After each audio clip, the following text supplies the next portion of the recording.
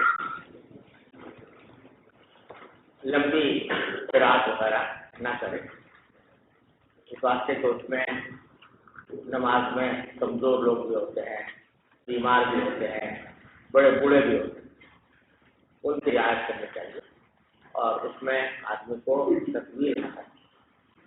لیکن جب تنہا پڑھ رہا ہو تو جس میں چاہے لمبا پڑھے، اس میں کسی کو تکلیف پہنچنے کا احتمال نہیں ہے. آج کل معاملہ الٹا ہو گیا، امامت میں تو لمبی چوڑی اور خود جو ہے وہ فٹافٹ.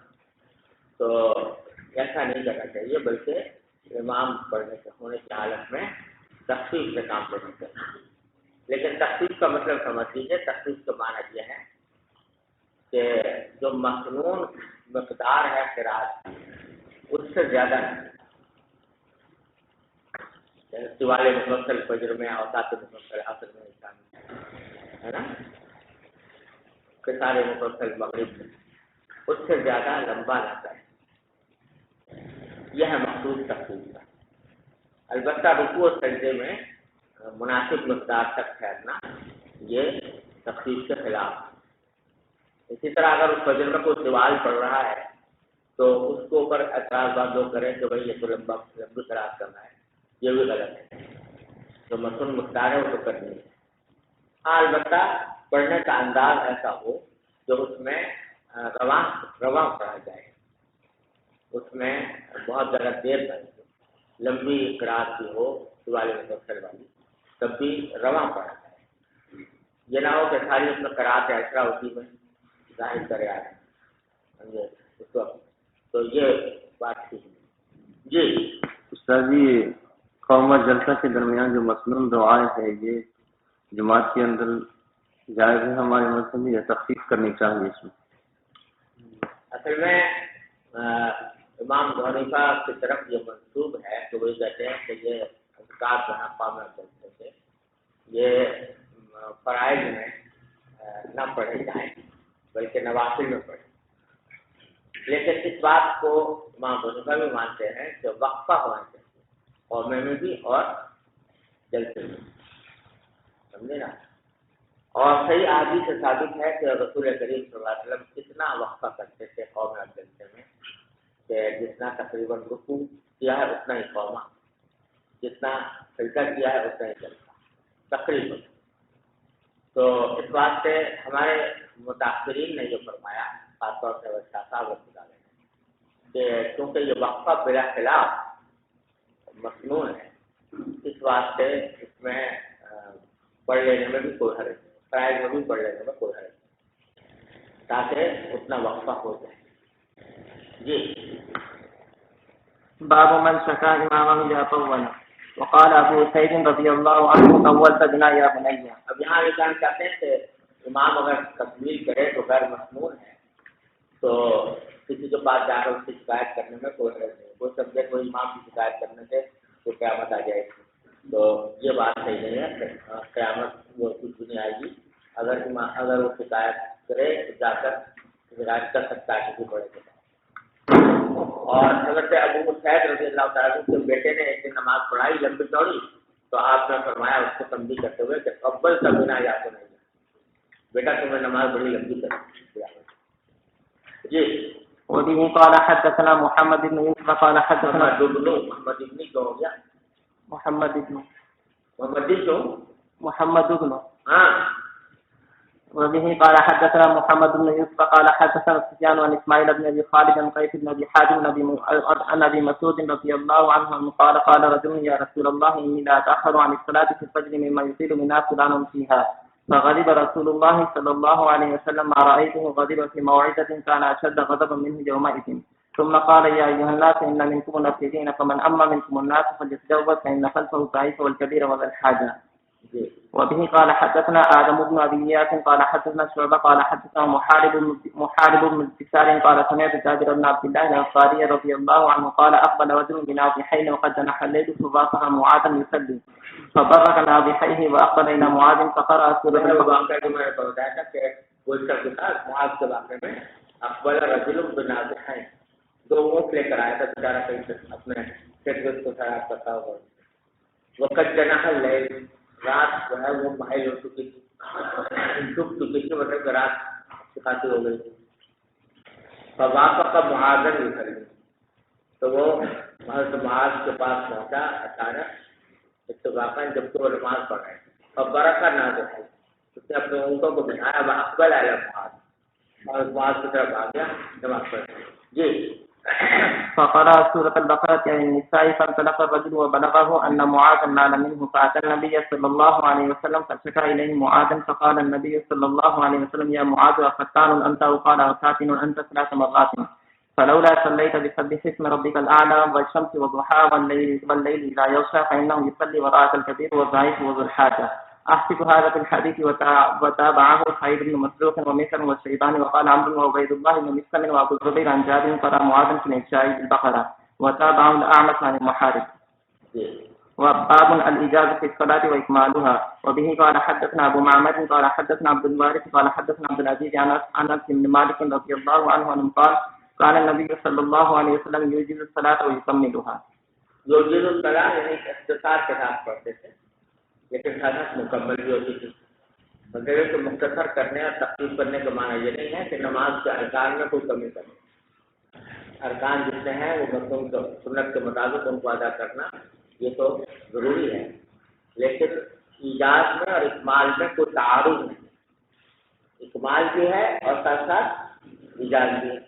جیسا میں نے عرض کیا کہ چاہے سوال مفصل پڑھے لیکن رواں پڑھے، سمجھے، تو اس میں دونوں باتیں جمع ہو جائیں گی، ایجاز بھی ہے اور اکمال بھی.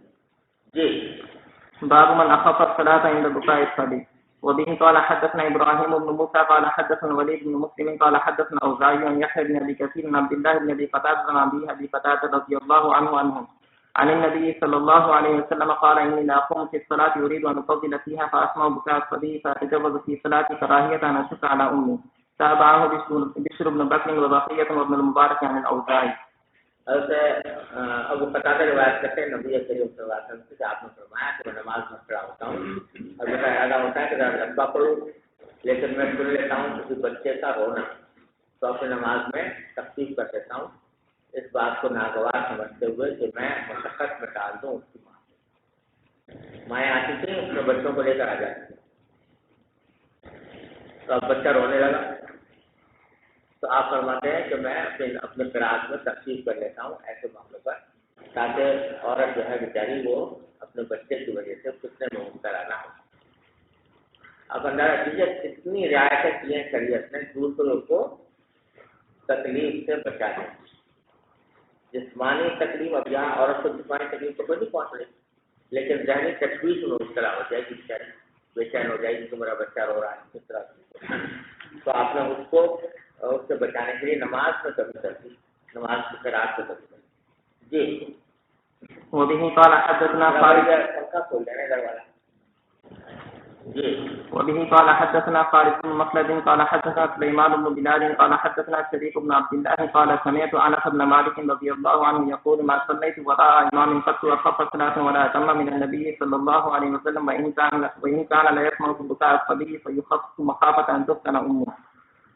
وبه قال حدثنا علي بن عبد الله قال حدثنا يزيد بن زريع قال حدثنا سعيد قال حدثنا قتادة أن أنس بن مالك رضي الله عنه حدثه أن نبي الله صلى الله عليه وسلم قال إني لأدخل في الصلاة وأنا أريد إطالتها فأسمع بكاء الصبي فأتجوز في صلاتي مما أعلم من شدة وجد أمه من بكائه.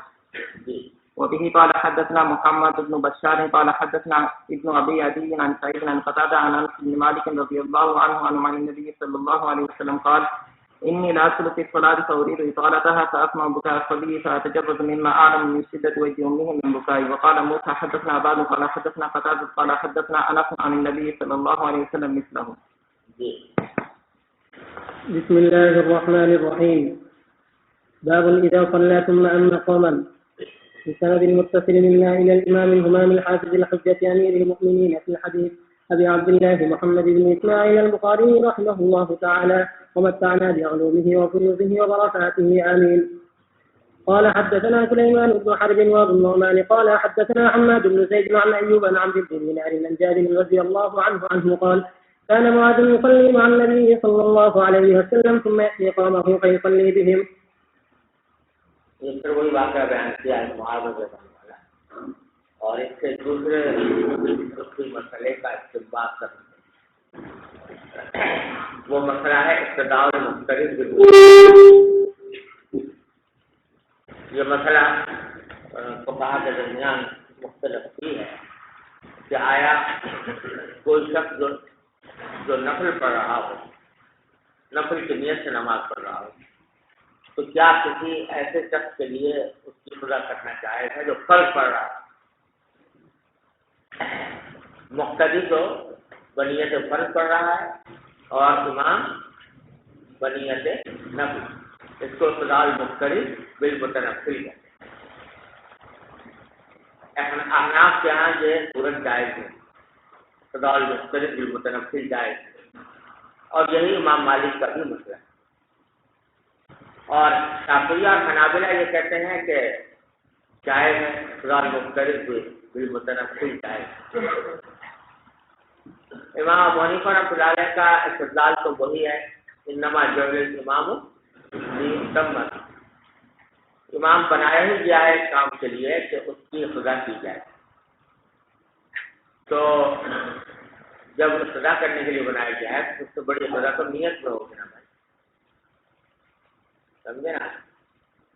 وہ ابتدا کیسی ہو، وہ کیسے ابتدا کہلائے گی کہ جو امام کو جا رہا ہے مشرق میں اور مقتدی جا رہا ہے مغرب میں. امام تو نفلی نیت کر رہا ہے اور مقتدی فرض کی نیت کر رہا ہے، تو اس واسطے کی ابتدا صحیح نہیں ہوگی. جب ابتدا نہیں ہے تو پھر نماز بھی. ارے سمجھو بھائیو. اور دوسرا ابتدا ٹھیک ہے، امام و ضامن. امام ضامن ہے اور یہ قاعدہ ہے کہ اچھا ہی ہدایت تغمن معمول و فوق، کوئی چیز اپنے مافوق کی ضامن نہیں ہو سکتی. تو متنفل جو ہے اس کا درجہ ادنا ہے اور مختلف کا درجہ اعلیٰ ہے. تو جو وہ امام ہے وہ اپنے سے اعلیٰ درجے کا ضامن کیسے ہو. ارے سمجھو بھائیو. اور شافعیہ اور حنابلہ جو مختلف متنفل کے جواز کے قائل ہیں، وہ حضرت معاذ بن جبل رضی اللہ عنہ سے اس واقعے سے استدلال کرتے ہیں. ان کا کہنا یہ ہے کہ حدیث میں یہ آتا ہے کہ حضرت معاذ عشاء کی نماز پڑھ لیتے تھے رسول کریم صلی اللہ علیہ وسلم کے ساتھ، اور پھر آ کر اپنے قوم کو بھی عشاء کی نماز پڑھاتے تھے. تو ظاہر ہے جب عشاء کے فرض پڑھ چکے حضور کے ساتھ تو فریضہ تو ادا ہو گیا. اب جو جا کر پڑھیں گے وہ کیا ہوگی؟ ارے کیا ہوگی؟ نفلی نماز ہوگی. تو وہ خود جو پڑھ رہے ہیں وہ کیسی نماز ہے؟ نفلی. اور مقتدی جو ہے وہ فرض کی سے پڑھ رہے ہیں، تو استدلال مختلف متنفل ہو. سمجھے نا؟ اور نبی کریم صلی اللہ علیہ وسلم نے اس کے اوپر کوئی نفی نہیں فرمائی. تو معلوم ہوا کہ استدلال مختلف متنفل کا ہے. یہ ہے استدلال کی.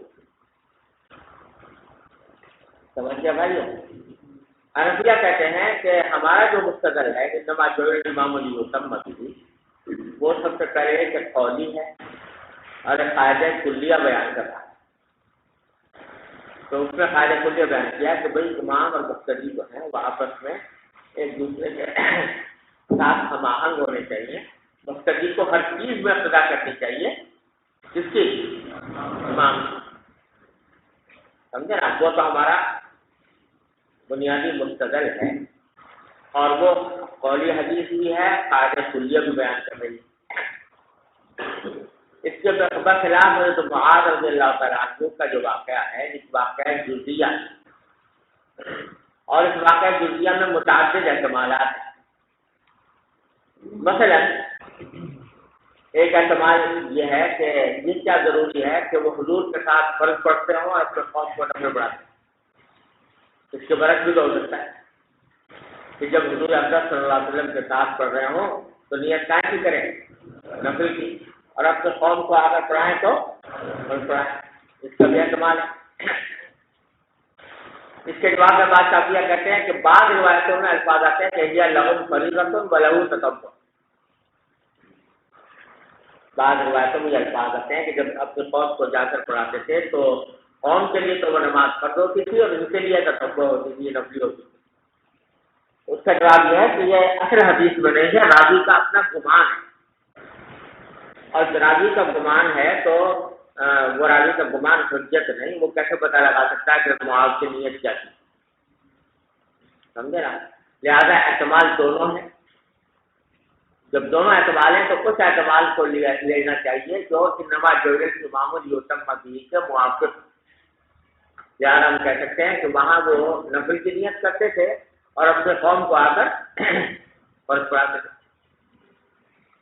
سمجھ گئے؟ ایک توجیہ یہ ہے. دوسری توجیہ یہ ہے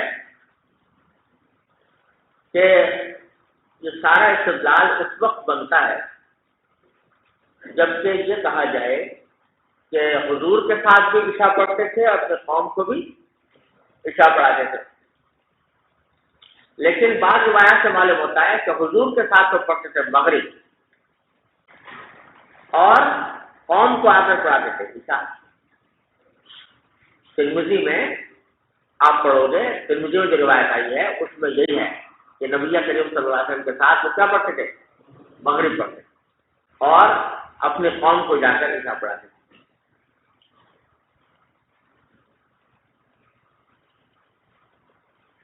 اگر اس روایت کو لیا جائے تو کوئی اس میں اختلاف مختلف بالمتنفل کا سوال ہی پیدا نہیں ہوتا. البتہ یہ صحیح ہے کہ بعض روایتوں میں عشاء کا لفظ صراحتاً دیا ہے. جو حضور کے ساتھ جو نماز پڑھی وہ کون سی پڑھی؟ عشاء کی پڑھی.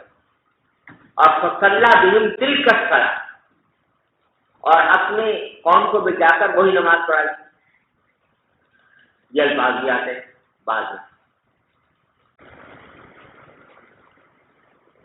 تو اگر صاحب فرماتے ہیں تو صلاۃ بہم الصلاۃ کا ایک مطلب یہ بھی ہو سکتا ہے کہ اگلے دن ویسی ہی نماز جیسے انہوں نے حضور کے ساتھ پڑھی تھی ویسے اپنے امام کو پڑھا، اپنے قوم کو پڑھا. صلاۃ بہم تلک الصلاۃ یہ محاورے میں اس جیسی کے معنی میں بھی آتا ہے کہ جس جیسی نماز انہوں نے حضور کے ساتھ پڑھی تھی ویسے یہ احتمال جو موجود ہے. غلط بہت سارے احتمال ہیں. اور شفری بھی فرماتے ہیں کہ یہ بھی احتمال ہے کہ یہ واقعہ اس زمانے کا ہو جب سے نماز جو ہے امام یتم بھی کا حکم نہیں آیا تھا اور بعد میں پھر یہ منسوخ ہو گیا ہو. یہ احتمال نہیں. سمجھ گیا بھائی. اور آخری بات یہ ہے کہ اگر بالفرض یہ تسلیم کر دیا جائے کہ حضرت معاذ نبی کریم صلی اللہ علیہ وسلم کے ساتھ عشاء پڑھتے تھے فرض کی نیت سے، اپنے قوم کو بھی فرض کی نیت سے عشاء پڑھاتے تھے، تو آخری بات یہ ہے کہ اس پر تقریر ثابت نہیں ہے رسول کریم صلی اللہ علیہ وسلم، بلکہ نکیر ثابت ہے. آپ نے جو نصیب فرمائی نا کہ تم نے بہت گندی نماز پڑھی، آئندہ کبھی نہیں کرنا ہے، تو مسند احمد کی روایت میں یہ الفاظ آتے ہیں کہ آپ نے وہاں پر یہ بھی فرمایا کہ اما ان تصلی معی و اما ان تخفف علی قومک، یا تو میرے ساتھ نماز پڑھو یا اپنے قوم کے ساتھ تخفیف کرو. تو اگر اس کو قضیہ منفصلہ حقیقیہ قرار دیا جائے تو کیا مانا کہ اگر میرے ساتھ نماز پڑھو تو پھر ان کو نماز پڑھو، اور اگر ان کو نماز پڑھا رہے ہو تو میرے ساتھ نہ پڑھو اور ان کے ساتھ تخفیف سے کام کرو. تو آپ نے گویا دونوں چیزوں کو جمع کرنے سے منع فرمایا. تو نہ صرف یہ کہ تقریر ثابت نہیں بلکہ نفیر ثابت. لہٰذا اتنے سارے احتمالات کے بعد کے ساتھ حضرت معاذ کے واقعے کو استدلال مختلف کے جواب میں پیش نہیں کیا جا سکتا، جبکہ وہ انما جعل الامام لیتم بہ کے اصول کے خلاف. سمجھتے ہیں بات آ گئی بھائی؟ چلیے. باب من اسمع الناس تكبير الامام وبه قال حدثنا مسدد قال مکبر کا جو مشہور ہے کہ کوئی آدمی بیچ میں کھڑا ہو جائے مقتدی اور وہ تکبیرات کہے تاکہ دوسرے لوگوں تک پہنچ جائے. اس میں مرض وفات کا واقعہ بیان کیا جس میں حضرت ابوبکر نے مکبر کا فریضہ انجام دیا. جی. وبه قال حدثنا مسدد قال حدثنا عبد الله بن داود قال حدثنا العبد عن ابراهيم عن الاسود عن عائشة رضي الله عنها وعنه قالت مرض النبي صلى الله عليه وسلم مرضه الذي مات فيه اتاه بلال يؤذنه بالصلاة قال مروا ابا بكر فليصلي بالناس قلت يؤذنه بالصلاة قال مروا ابا بكر فليصلي بالناس قلت إن أبا بكر رجل أسيف إن يكن مقامة يبقي فلا يقدر على القراءة فقال مروا أبا بكر فليصلي فقلت مثله فقال في الثالثة أو الرابعة إن كنا صواحب يوسف مروا أبا بكر فليصلي فصلى وخرج النبي صلى الله عليه وسلم يهادى بين رجلين كأني أنظر إليه يخط برجليه الأرض فلما رآه أبو بكر ذهب يتأخر فأشار إليه أن صلي فتأخر أبو بكر وقعد النبي صلى الله عليه وسلم إلى جنبه وأبو بكر يسمع الناس تكبيرة أباه محاذر عن الأعمش. باب الرجل يأتم بالإمام ويأتم الناس بالمأموم ويذكر عن النبي صلى الله عليه وسلم قال ائتموا بي وليأتم بكم من بعدكم. یہ ترجمہ الباب جو امام بخاری نے قائم کیا ہے اس کا لفظی ترجمہ تو یہ ہے کہ ایک شخص ہے جو امام کی ابتدا کر رہا ہے اور باقی لوگ جو ہیں مأموم کی ابتدا کر رہے ہیں، یعنی مقتدی. جیسے صدیق اکبر کے اس واقعے میں ہوا تھا کہ حضرت صدیق اکبر حضور اکبر صلی اللہ علیہ وسلم کی ابتدا کر رہے تھے تکبیرات میں، اور پھر یہ تکبیر کہتے تھے تو باقی لوگ جو ہیں وہ حضرت صدیق اکبر کی ابتدا کرتے تھے۔ تو اس کے دو مطلب ہو سکتے ہیں ترجمہ الباب۔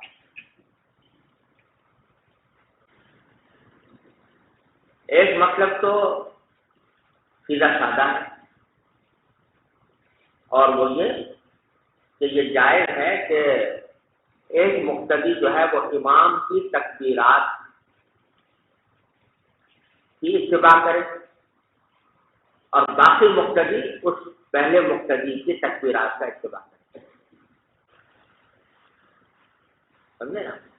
یہ معنی یاتم بالامام و یاتم الناس بالمام، یہ معنی تو سیدھے سادے ہیں، متفق علیہ ہیں، اس میں کسی کا اختلاف نہیں ہے کہ ایسا کرنا کیا ہے، جائز ہے۔ لیکن ایک دوسرا احتمال بھی ہے اس ترجمہ الباب میں، اور ایسا لگتا ہے کہ شاید وہی احتمال راجح ہے، وہ یہ ہے کہ امام شعبی عامر بن شراحیل شعبی رحمۃ اللہ علیہ، امام غنیفہ کے استاد، ان کا مسلک یہ ہے کہ بڑی جماعت میں ابتدا بالتسلسل،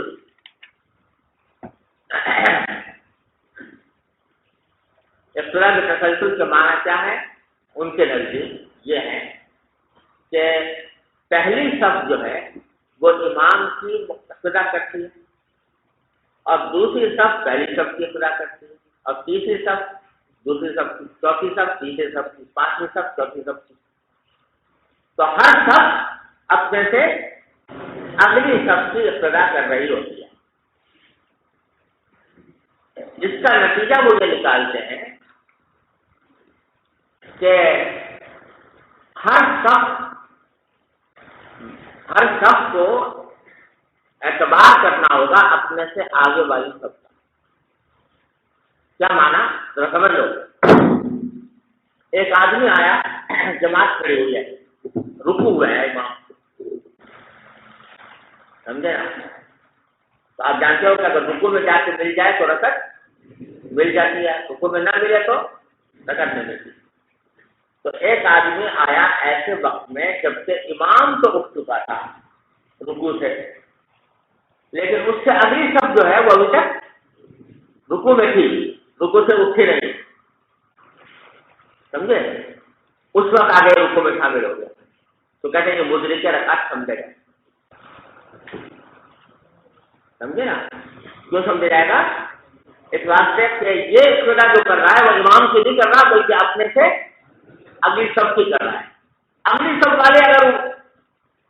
والے جو ہیں وہ اگر جو ہے ایسے وقت میں جا کے شامل ہو جب امام اٹھ چکا ہے تو ان کی نماز نہیں ہوگی، لیکن یہ رکعت نہیں ملے گی۔ لیکن پچھلی صف والا آدمی جب آیا تو اس وقت اس کی اگلی صف کے لوگ ابھی تک رکوع میں تھے، اس وقت اگر مل گیا تو مدرک رکعت سمجھا جائے گا، چاہے امام پہلے اٹھ چکا ہو۔ یہ کون کہتا ہے؟ امام شافعی۔ اور اس مسئلے کو کہتے ہیں اقتداء بالتسلسل، کہ ہر پچھلی صف مقتدی ہوتی ہے اپنے سے اگلی صف کی۔ سمجھ رہے ہو بھائیو؟ اور وہ انہیں الفاظ سے استدلال کرتے ہیں کہ وہ وہی مرض وفات کے واقعے میں یہ الفاظ آتے ہیں کہ یاتم ابو بکر بالنبی صلی اللہ علیہ وسلم ویاتم الناس بابی بکر، تو کہتے ہیں اقتداء ہی ابو بکر کی کر رہے تھے، جب ابو بکر کی کر رہے تھے تو انہیں کا اعتبار ہوگا، جب تک وہ رکوع میں ہے ابو بکر اس وقت تک ان کا آنا معتبر ہوگا، مدرک رکعت ہو گئی ہے۔ اور جمہور یہ کہتے ہیں کہ نہیں، اعتبار کس کا ہے؟ امام کا۔ اگر امام رکوع سے اٹھ چکا اور پھر کوئی آدمی آ کے شامل ہوا تو وہ مدرک رکعت نہیں ہے، چاہے اگلی صف ابھی تک رکوع میں پڑے ہوئے، سمجھ جائے۔ اور وہ اس کی توجہ یہ کرتے ہیں کہ اس کے معنی یہ نہیں ہے کہ ہر صف اگلے صف کی مقتدی ہوتی ہے، معنی یہ ہے کہ اگلی صف والے تکبیر کہتے ہیں تو ان تکبیروں کے اوپر انتقالات کا فیصلہ کرتے ہیں تیسرے صف والے، بس اتنی بات. لیکن دراصل ابتدا جو ہے وہ امام نے کی ہے، کسی سب کی ابتدا. ارے وہ سمجھو بدھو ہیں، یہ مطلب ہے. باب الرجل یتم بالامام ویتم الناس بالماموم ویذکر عن النبی صلی اللہ علیہ وسلم قال اتموا بی ولیأتم بکم من بعدکم. آپ نے فرمایا کہ میری ابتدا کرو اور تم سے پیچھے والے جو ہیں وہ تمہاری ابتدا کریں. اس کے بھی دو مطلب ہے. ایک مطلب تو یہ ہے کہ جب جماعت ہو رہی ہے تو اگلی صف والے مجھے دیکھ کر نماز پڑھیں اور ان سے پیچھے والے جو ہیں انہیں اگلی صفوں کو دیکھ کر نماز پڑھیں تاکہ ان کی نماز بھی حضور کی طرح ہو. سمجھے؟ اور امام صاحب اس کے معنی کیا لے رہے ہیں کہ تم تو میری ابتدا کر رہے ہوں گے اور تمہارے پیچھے جو لوگ ہیں وہ تمہاری ابتدا کر رہے ہوں گے بالتسلسل. اور ایک تیسرا مطلب اس کا یہ بھی ہو سکتا ہے من بعدکم کا کہ اے صحابہ تم تو مجھے دیکھ کر میری جیسی نماز پڑھو، میری نماز کی نقل اتارو، میری نماز کی جیسی نماز پڑھو، اور جو تمہارے بعد آنے والے ہیں، آنے والی نسلیں، وہ تمہیں دیکھ کر نماز پڑھیں کہ جیسے تم پڑھ رہے ہو ویسے. ارے سمجھو آگے پھر وہ حضرت وہ عائشہ کی حدیث روایت کی ہے تو مرض اور وفات کے متعلق ہے، بار بار گزر گئی. جی. وبه قال حدثنا قتيبة بن سعيد قال حدثنا أبو معاوية عن الأعمش عن إبراهيم عن الأسود عن عائشة رضي الله عنها وعنهم قالت لما ثقل النبي صلى الله عليه وسلم جاء بلال يؤذنه بالصلاة فقال امروا أبا بكر أن يصلي بالناس فقلت يا رسول الله إن أبا بكر رجل أسيف وإنه متى ما يقوم مقامك لا يسمع الناس فلو أمرت عمر فقال مروا أبا بكر أن يصلي بالناس فقلت لحتى تقولي له إن أبا بكر رجل أسيف وإنه متى ما يقوم مقامك لا يسمع الناس فلو أمرت عمر فقال إن كنا لأنتن صواحب يوسف ومروا أبا بكر أن يصلي بالناس. فلما دخل بالصلاة وجد رسول الله صلى الله عليه وسلم في نفسه خفة فقام يهادى بين رجلين ورجلاه تخطان في الأرض حتى دخل المسجد فلما سمع أبو بكر حسه ذهب أبو بكر يتأخر فأومأ إليه رسول الله صلى الله عليه وسلم فجاء النبي صلى الله عليه وسلم حتى جلس عن يسار أبي بكر فكان أبو بكر يصلي قائما وكان رسول الله صلى الله عليه وسلم يصلي قائدا يقتدي أبو بكر بصلاة رسول الله صلى الله عليه وسلم والناس مقتدون بصلاة أبي بكر. باب هل يأخذ الإمام إذا شك بقول الناس. وبه قال حدثنا عبد الله بن مسلمة عن مالك بن أنس عن أيوب بن أبي تميمة السختياني عن محمد بن سيرين عن أبي هريرة رضي الله عنه أن رسول الله صلى الله عليه وسلم انصرف من اثنتين فقال له ذو اليدين أقدرت لصلاة أن نسيت يا رسول الله فقال رسول الله صلى الله عليه وسلم قد أقض اليدين فقال الناس نعم فقام رسول الله صلى الله عليه وسلم فقل اثنتين أخرين ثم سلم ثم كبر فسجد مثل سجوده أو أطول.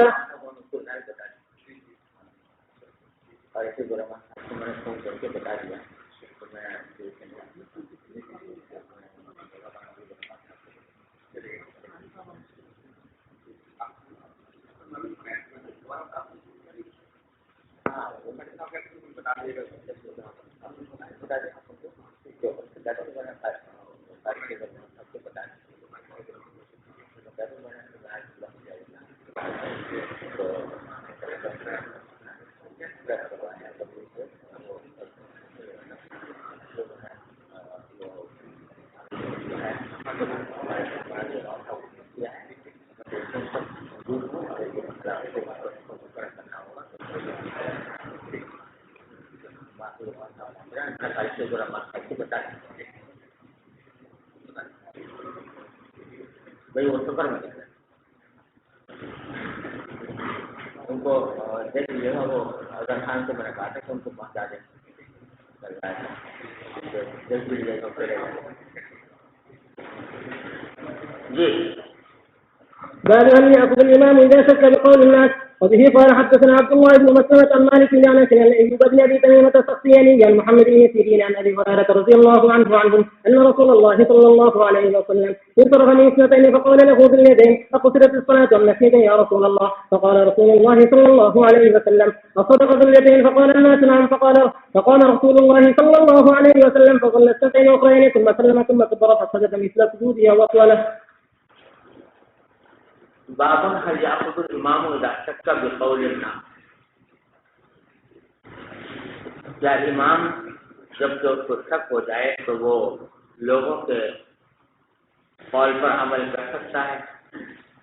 اس میں حضرت ذوالیدین کا واقعہ روایت کیا ہے، پہلے بھی اختصار سے آیا ہے اور آگے بھی تفصیل سے آیا تھا۔ وہ یہ ہے کہ رسول کریم صلی اللہ علیہ وسلم نے انصرف من السنتین، آپ 4 رکعتوں والی نماز تھی، بعض روایتوں میں آتا ہے کہ ظہر تھی، بعض میں آتا ہے عصر تھی، اور اس میں آپ 2 رکعتوں کے بعد آپ مڑ گئے، یعنی آپ سمجھے کہ نماز پوری ہو گئی۔ فقال له ذوالیدین، تو صحابی جن کا لقب ذوالیدین تھا، انہوں نے فرمایا کہ انہوں نے عرض کیا کہ اقصرت الصلاۃ ام نسیت یا رسول اللہ، کیا نماز میں کمی ہو گئی، کر دی گئی ہے، یا آپ بھول گئے؟ یعنی نماز تو 4 رکعتوں کی، آپ نے 2 پر سلام پھیر دیا، تو ایک احتمال یہ بھی تھا کہ وہی کے ذریعے آپ کو بتا دیا جاؤ کہ بھائی آج سے نماز جو ہے 4 نہیں بلکہ 2 رکعتیں ہوں گی۔ تو کیا ایسا ہوا ہے کہ وہی کے ذریعے آپ کو نماز میں کمی کر دی گئی، یا آپ بھول گئے؟ فقال رسول اللہ صلی اللہ علیہ وسلم، تو آپ نے فرمایا کہ اصدق ذوالیدین، لوگوں سے پوچھا، یعنی ذوالیدین کا جو یہ سوال ہے یہ اس بات کو متضمن ہے کہ میں نے 4 رکعتیں نہیں پڑھی بلکہ 2 رکعتیں پڑھی، تو کیا ذوالیدین سچ کہہ رہے ہیں؟ تو باقی میں نے 2 رکعتیں پڑھی ہیں، یعنی میرا خیال یہ ہے کہ میں 4 پڑھ چکا ہوں۔ فقال الناس نعم، لوگوں نے کہا جی ہاں۔ فقام رسول اللہ صلی اللہ علیہ وسلم، آپ کھڑے ہوئے، تو سلم رکعتین اخرین، آپ نے 2 رکعتیں مزید پڑھائیں، پھر سلام پھیرا اور پھر تکبیر کہی، پھر اسی جیسا سجدہ کیا، یعنی سجدہ ساتھ فرمایا۔ یہاں جو باتیں کرنے کے باوجود اور قبلے سے منحرف ہونے کے باوجود پھر انہیں 2 رکعتوں پر مزید بنا فرمائی، یہ بات ہمارے نزدیک منسوخ ہے، اس زمانے کی بات ہے جس کے باتیں کرنا جائز تھا کلام نماز کے اندر، سمجھے نا؟ لیکن یہاں جس مقصد سے امام بخاری لائے ہیں وہ یہ کہ بظاہر حضور اقدس صلی اللہ علیہ وسلم کو یاد نہیں آیا تھا، آپ یہی سمجھ رہے تھے کہ میں نے 4 رکعتیں پڑھی، لیکن چونکہ لوگوں نے کہا سب نے کہ 2 پڑھی ہیں، تو آپ نے ان کے قول پر عمل کرتے ہوئے 2 رکعتیں مزید پڑھی۔ تو اس سے یہ استدلال کر رہے ہیں امام بخاری کہ اگرچہ امام کو یاد نہ آیا ہو، لیکن قوم جو ہے ساری متفق ہو کر کہہ رہی ہو کہ آپ نے کم پڑھی ہے، تو پھر قوم کے قول پر عمل کرنا چاہیے، اور یہ ہمارے نزدیک بھی ہے کہ اگر سارے مل کر کہیں تو امام کو چاہیے کہ وہ اسی قوم کے قول پر عمل کرے اور یہ سمجھے کہ واقعی کم پڑھی ہے اور دوبارہ دوہرا لے۔ ہمارے نزدیک تو دہرانی پڑے گی کیونکہ کلام ہو گیا، بات چیت ہو گئی، اور یہ بات چیت بعد میں منسوخ ہو گئی تھی، اس واسطے اب اکثر نماز پڑھانی چاہیے۔ ارے سمجھ جاؤ، چلیے۔ وبه قال حدثنا ابن الوليد قال حدثنا شعبة عن سعد بن إبراهيم عن أبي سلمة عن أبي هريرة رضي الله عنه قال صلى النبي صلى الله عليه وسلم الظهر ركعتين فقيل قد صليت ركعتين فصلى ركعتين ثم سلم ثم سجد سجدتين.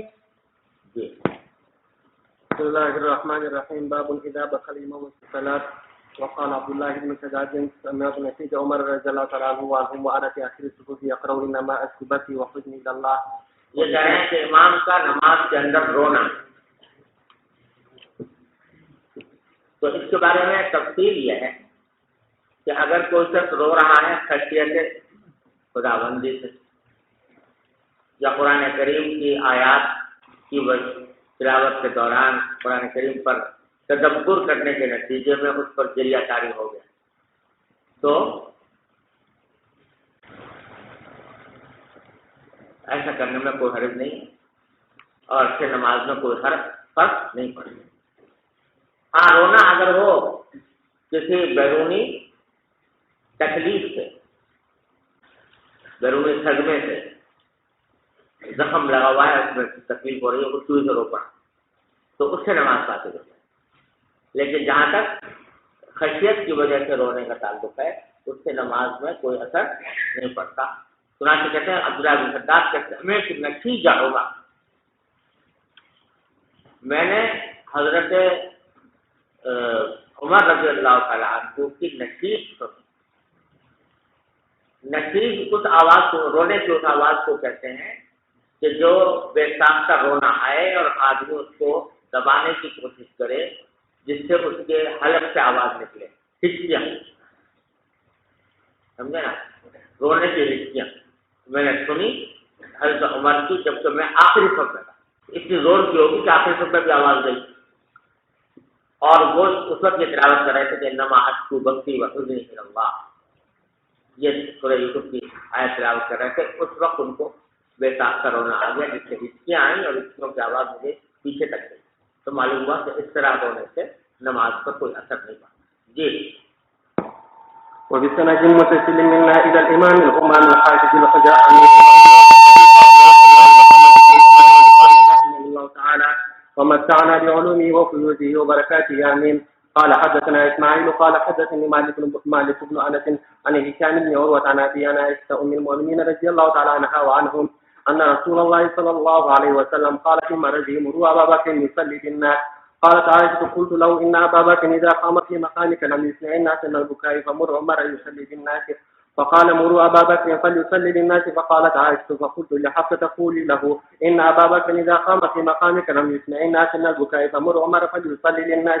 فقالت حفصة فقال رسول الله صلى الله عليه وسلم ما إن كنا لأنتن صواحب يوسف مروا أبا بكر فليصلي للناس. فقالت حفصة لعائشة ما كنت لأصيب منك خيرا.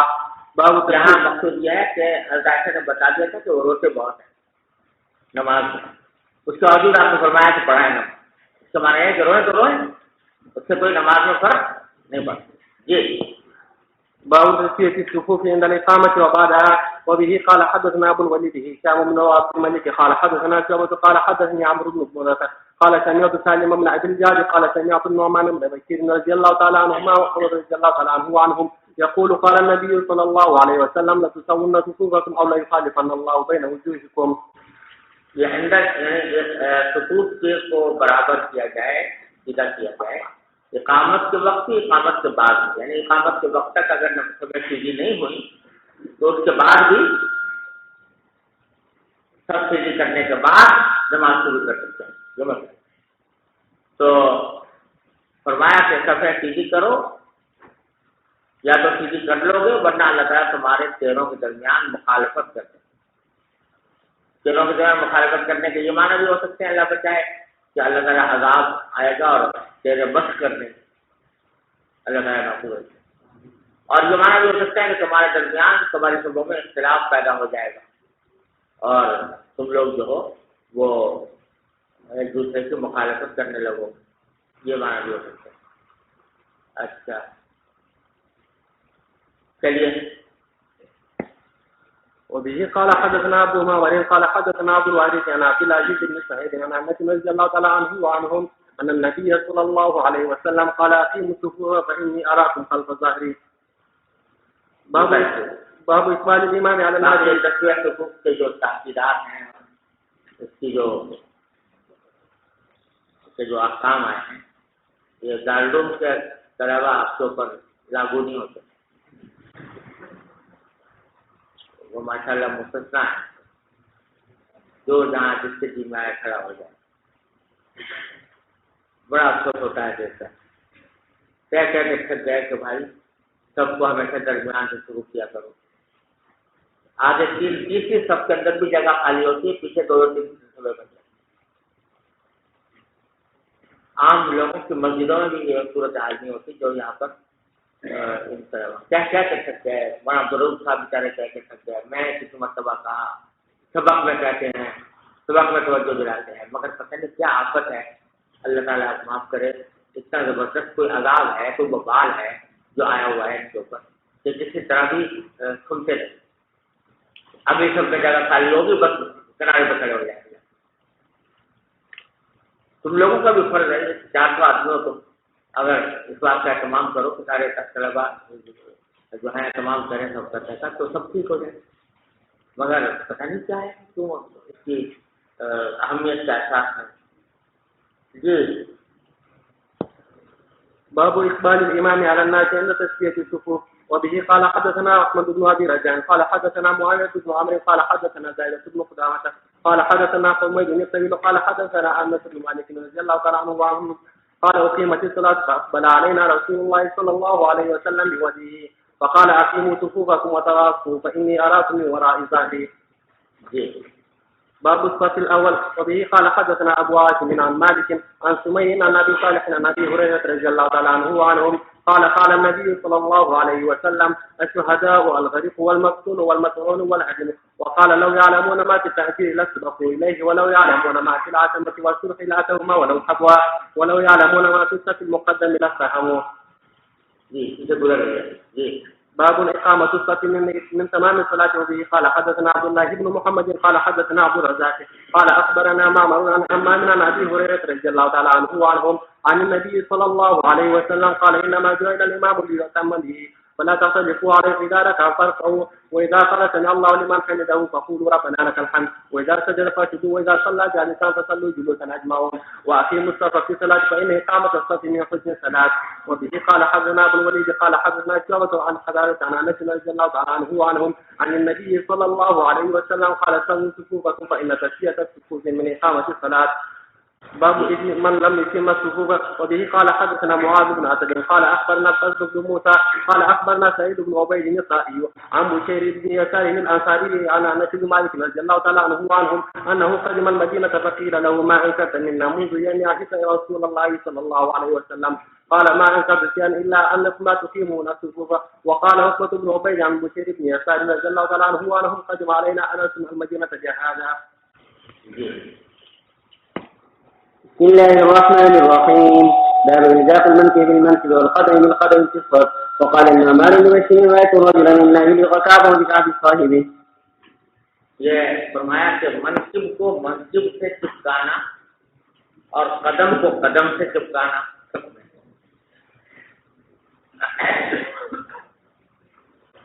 اس میں حضرت نعمان بن بشیر فرماتے ہیں کہ میں نے دیکھا اپنے سے شخص کو کہ وہ اپنے ٹخنے کو چپکاتا تھا دوسرے صاحب کے ٹخنے سے.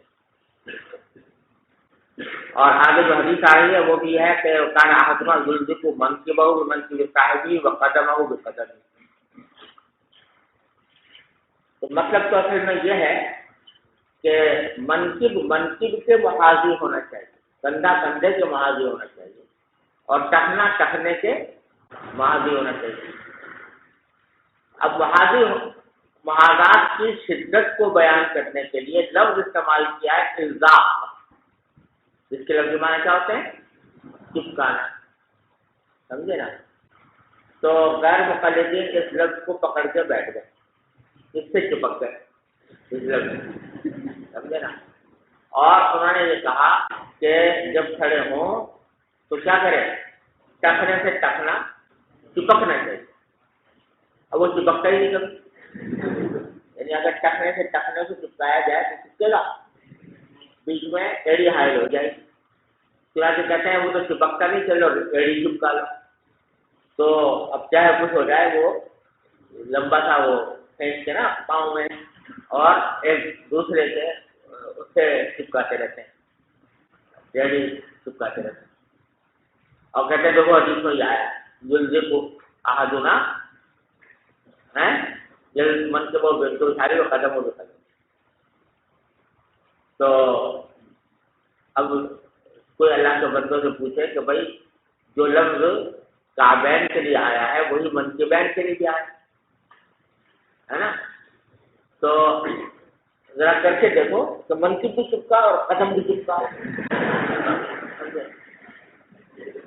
اوپر سے جو کنڈا بھی چپک رہا ہو اور نیچے سے ٹکنا بھی چپک رہا ہو. اول تو ٹکنا چپکے گا ہی کبھی, سمجھے, لیکن چلو قدم بھی چپکا لو, لیکن ساتھ ساتھ منکب کو بھی چپکاؤ, ہے نا؟ تو ایسا کبڑا ہو جائے گا آدمی, نماز پڑھنا ممکن ہی نہیں رہے گا. تو اللہ بچائے جب فہم کی کمی ہوتی ہے تو اس قسم کے مطلب نکالتے ہیں حدیث سے. حالانکہ مقصود حدیث کا سیدھا سادہ کیا ہے؟ کے برابر ہوں، محاذی ہوں، کندھوں کے کندھے محاذی ہوں اور پاؤں کے پاؤں محاذی ہوں، بس یہ مقصد ہے۔ نہ یہ کہ ایک دوسرے کو وہ اگر ذرا کسی کا پاؤں دور ہے تو وہ کھساتے اور اس کو پریشان کرتا ہے، لا کے ملاتا ہے اس کے ساتھ، تو ایسا کچھ بھی شریعت کا تقاضا نہیں۔ جی بالثاني المتصل من نار الإمام الهمام الحافظ الحجة أمير المؤمنين في الحديث أبي عبد الله محمد بن إسماعيل بن إبراهيم بن المغيرة بن وردة الجوفي البخاري رحمه الله تعالى ومتعنا بعلومه وكله وبركاته آمين. قال حدثنا عمرو بن خالد قال حدثنا زهير عن حميد عن أنس رضي الله تعالى عنه وعنهم عن النبي صلى الله عليه وسلم قال أقيموا صفوفكم فإني أراكم من وراء ظهري وكان أحدنا ينفق منكبه بمنكب صاحبه ومقعده بقدمه. باب إذا قام الرجل عن يسار الإمام وحوله الإمام خلفه إلى يمينه تمت صلاته.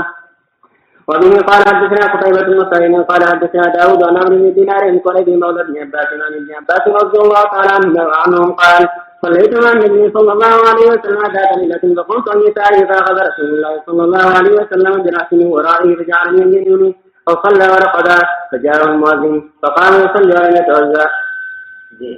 باب المرض وحتى تكون صفا.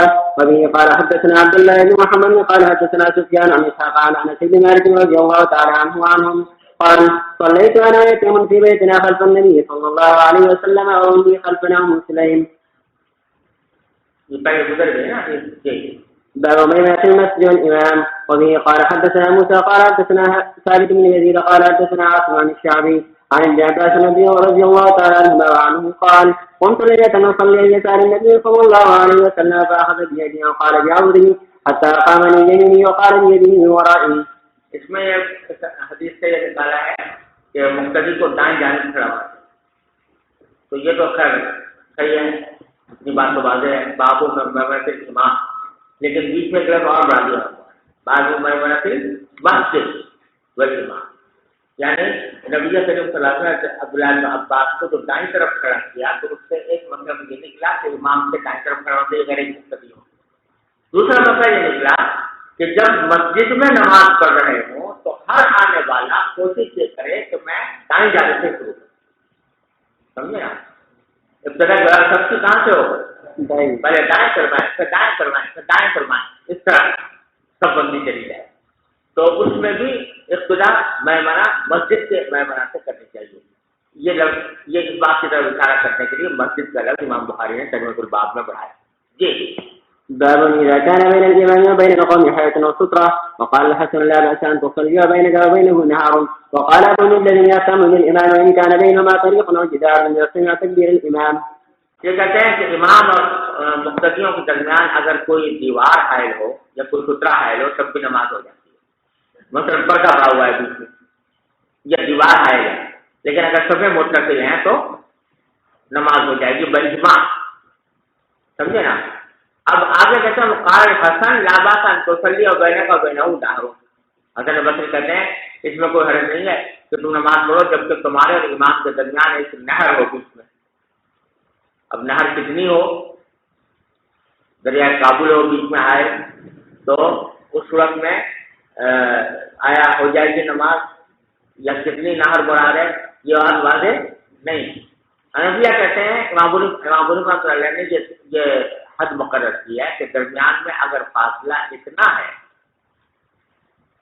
جس میں ایک پہیے والی سواری کو رکھ سکتی ہو تو پھر درست ہے، اور اگر اس سے کم ہے تو اس طرح سمجھے بھائی۔ وقال ابو مجلس یاتم بالامام وان کان بینہما طریق او جدار، ابو مجلس کہتے ہیں کہ امام کی اقتدا کر سکتا ہے چاہے ان کے درمیان ایک راستہ حائل ہو یا دیوار حائل ہو، اذا سمع تکبیر الامام، جبکہ امام کی تکبیر سن رہا ہو، سمجھے نا؟ اب تکبیر تو لاؤڈ اسپیکر پہ 1 میل پہ بھی سن سکتا ہے، سمجھے؟ اس پر کسی پر عمل کرتے ہوئے بہت سے لوگ جو ہیں حرمین شریفین میں جہاں تک لاؤڈ اسپیکر کی آواز جاری ہو اللہ اکبر کھڑے ہو گئے نماز شروع کر دیتے ہیں، سمجھے نا؟ اب اس میں مختلف ائمہ نے مختلف حدود بیان کی۔ حنفیہ کے یہاں تو حد کیا ہے؟ ایسا راستہ اگر بیچ میں حائل ہے، اسی جگہ حائل ہے جس میں سے گاڑی والی وہ پہیے والی سواری چلتی ہو تو ابتدا درست ہے، اس سے کم ہے تو درست ہے۔ امام مالک رحمۃ اللہ علیہ اور امام احمد بن حنبل کے ہاں یہ اصول ہے کہ بھائی اگر آدمی کو یا امام نظر آ رہا ہو یا مقتدی نظر آ رہا ہے، مقتدیوں کی آخری سب نظر آ رہی ہے، وہاں سے درست سمجھے بھائی۔ چنانچہ حرمین شریفین میں جو حنابلہ کے مسلک پر عمل کرنے والے ہیں وہ حرمین کے آس پاس جو اونچی اونچی بلڈنگیں ہیں اس میں ہی اللہ اکبر شروع کرتے ہیں، سمجھے نا، کیونکہ ان کو مقتدی نظر آ رہے ہوتے ہیں سامنے، سمجھے نا، تو مجھے ان کے یہاں حد ہے۔ تو مختلف ائمہ نے مختلف حدود مقرر کی ہیں۔ حاصل یہ ہے کہ بھائی مقتدی ہے تو معقول طریقے پر امام کی نماز کے ساتھ اس کا ربط قائم ہونا چاہیے، معقول طریقہ۔ تو اب وہ معقول طریقہ کیا ہے، کیسا ہے، تو مختلف مجتہدین نے اپنے اپنے معایر اس میں بیان کروائے۔ تو حنفیہ کا یہ اصول ہے اور وہ احوط ہے، اس میں احتیاط زیادہ ہے جو حنفیہ نے بیان کیا۔ جی وبه قال حدثنا محمد بن سلام قال عبد الله بن سعيد القاري عن عمرو بن رضي الله تعالى عنها وعنه قالت كان رسول الله صلى الله عليه وسلم يصلي من الليل بحجة والدار من القصير فلما شق النبي صلى الله عليه وسلم فقام ناس يصلون بصلاته فأزوا وتحدثوا بذلك فقام الليلة الثانية فقام معه ناس يصلون بصلاته فنعوا ذلك الليلتين وثلاثا حتى إذا كان بعد ذلك جلس رسول الله صلى الله عليه وسلم فلم يخرج فلما أسرى ذكر ذلك الناس وقال إني خشيت أن تكتب عليكم صلاة الليل۔ اب یہ واقعہ بیان کر رہے ہیں عائشہ کہ رسول اللہ صلی اللہ علیہ وسلم نماز پڑھتے تھے، رات کی نماز مراد تراویح کی نماز، فی حجرت، اپنے حجرے، رمضان کا واقعہ بیان کر رہے ہیں، رمضان کی راتوں کا۔ تو نبی کریم صلی اللہ علیہ وسلم اپنی نماز پڑھتے تھے، مراد تراویح کی نماز، قیام رمضان اکیلے پڑھتے تھے، کہاں؟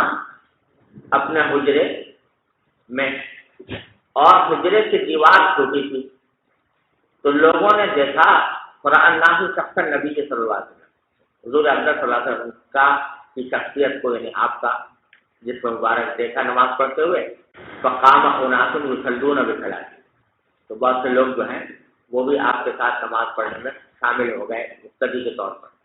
فاصبحوا، تو صبح ہوئی، فتحدثوا بذلک، لوگوں نے آپس میں باتیں کی کہ اس طرح ہم نے رات حضور کو نماز پڑھتے ہوئے دیکھا تو ہم بھی نماز میں جا کے شامل ہو گئے تھے، سمجھے نا۔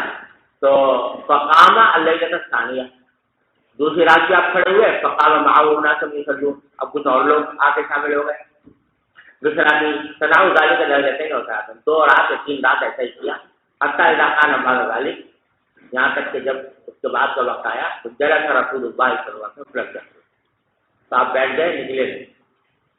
جب صبح ہوئی تو ذکر ذلک الناس فقال انی خشیت ان تكتب علیکم صلاۃ الليل، میرا گمان یہ ہوا کہ اس طرح روزانہ آ کے پڑھو گے تو کہیں تمہارے پاس فرض نہ، اس لیے میں بیٹھ 3 راتیں پڑھی، اس کے بعد نہیں پڑھی۔ یہاں پہلی بات تو سمجھنے کی یہ ہے کہ یہ حجرہ جس کا ذکر آ رہا ہے، اس میں چونکہ یہ آ رہا ہے کہ اس حجرے سے جب آپ نے نماز پڑھنی شروع کی تو باہر کے لوگوں نے آپ کو دیکھ لیا نماز پڑھنا۔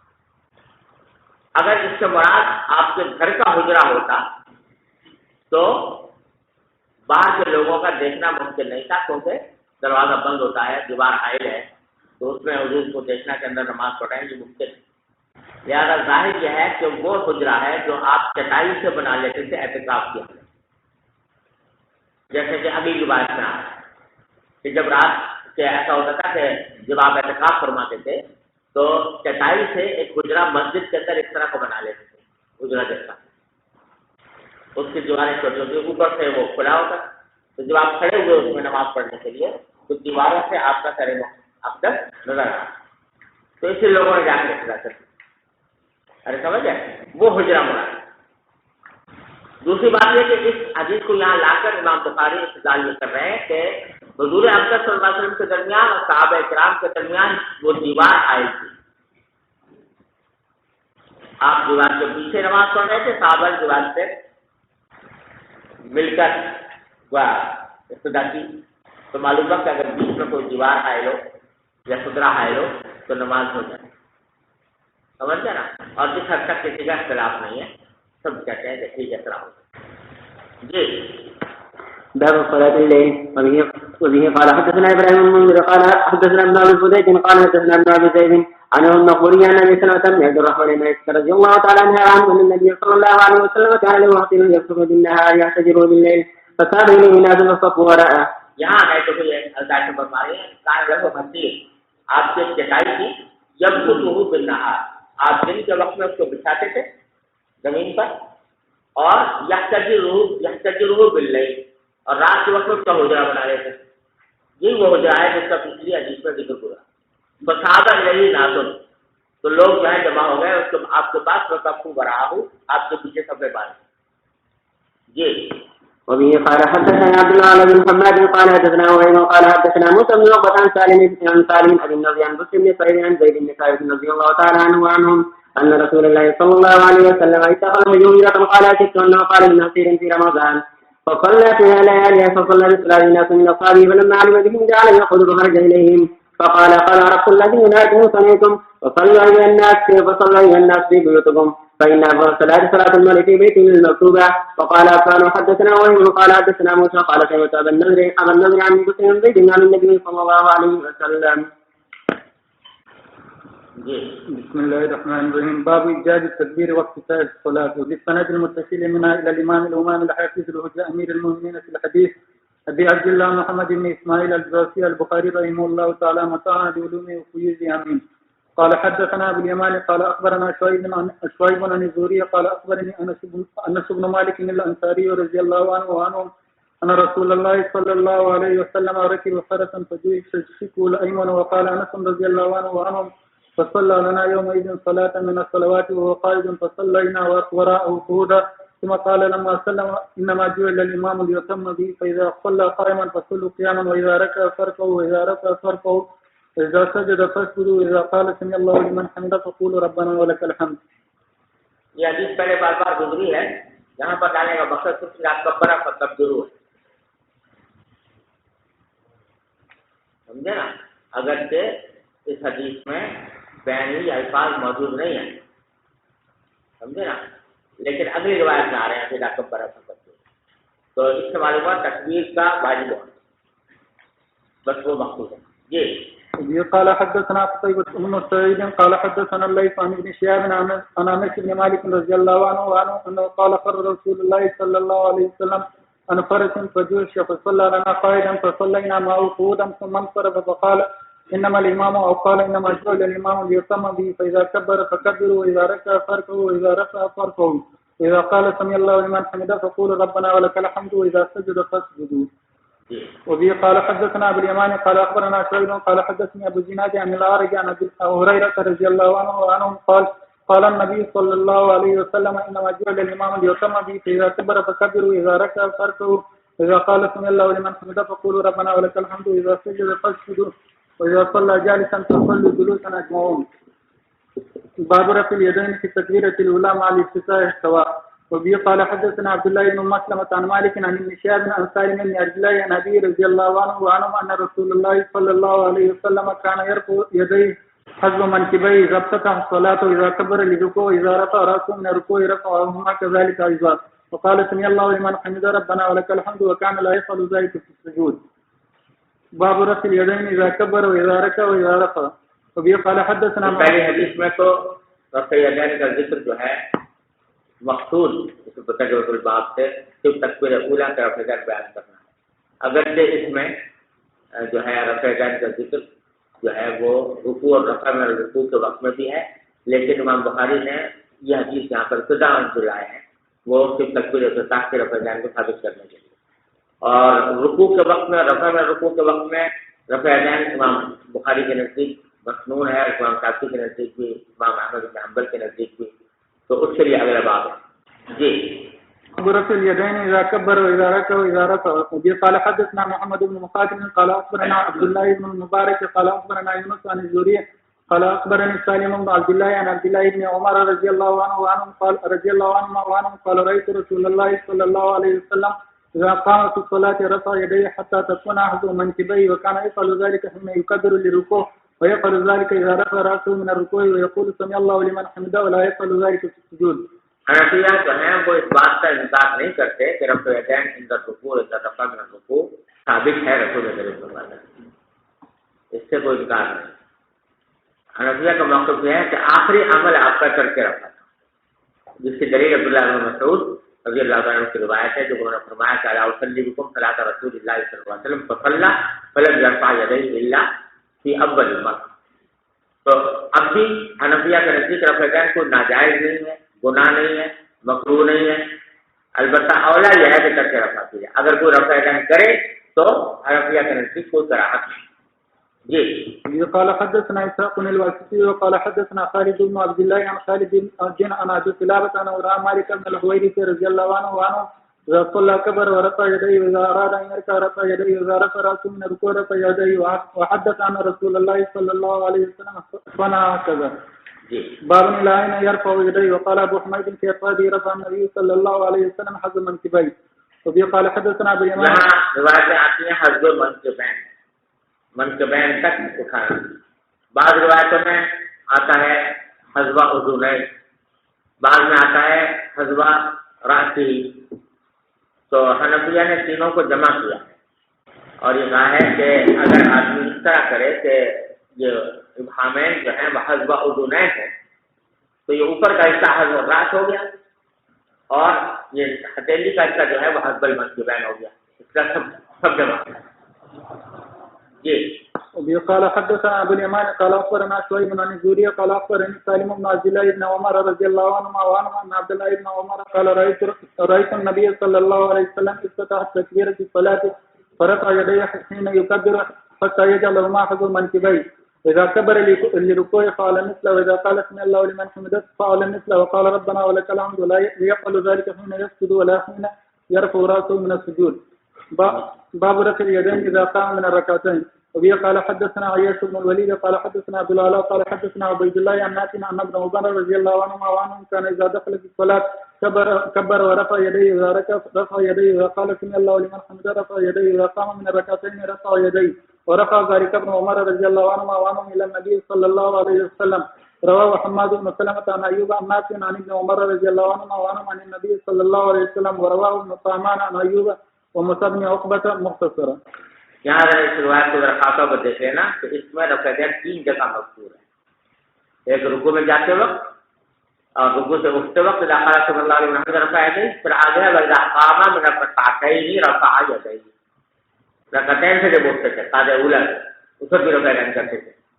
حالانکہ اس سے نہ امام شافعی قائل ہیں، نہ امام احمد بن حنبل قائل ہیں، نہ غیر مقلدین قائل ہیں. سمجھے نا؟ تو حالانکہ یہ حدیث میں صحیح بخاری میں ہے اور صحیح ہے بالکل. تو اس سے معلوم ہوا اس روایت کے بارے میں ان حضرات کو یہ کہے بغیر چارہ نہیں کہ یہ منسوخ ہو گیا ہے نا، کیونکہ وہ عمل نہیں کرتے اس پر تو کیا کہیں گے منسوخ ہو گیا، شروع میں ایسا ہوتا تھا بعد میں. اور صحیح ابن خزیمہ اور صحیح ابن حبان میں روایت ہے جس میں یہ آتا ہے کہ ہر خفض و رفع کے وقت رفع یدین فرمانا ان کل خفض و رفع و قیام و قعود. تو اس سے معلوم ہوتا ہے کہ رفع یدین جو ہے وہ کثرت سے قلت کی طرف منتقل ہوتا چلا گیا. شروع میں ان کل خفض و رفع تھا، پھر بعد میں وہاں پر بھی تھا رفع میں رکعتین کے وقت، پھر رکوع رفع میں رکوع کے وقت رہا، آخر میں تکبیر. جی بس صلی اللہ تعالیٰ علیہ وسلم.